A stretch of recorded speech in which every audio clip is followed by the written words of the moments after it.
ration card আছে সকলো এটা এটা অৰুণোদয় পাব হ'ব এতিয়া মোক হাত ডাঙক যোনে যোনে অৰুণোদয় নাই পোৱা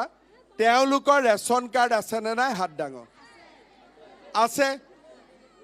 তাৰ মানে হয়নে আচ্ছা এক মিনিট ৰ'ব আকৌ যাতে গণ্ডগোল নহয় এক মিনিট ৰেচন কাৰ্ড কাৰ কাৰ নাই হাত ডাঙক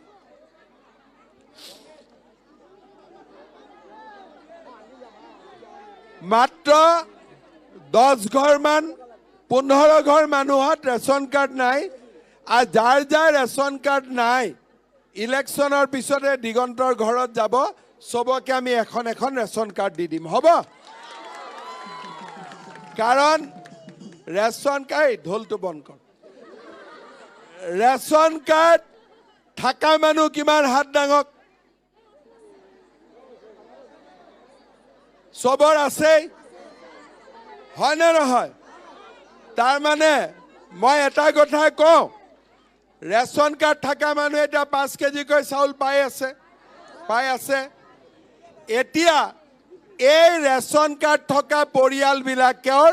বেংক একাউণ্টত অৰুণোদয়ো অটোমেটিক্যালি আহি যাব হ'ব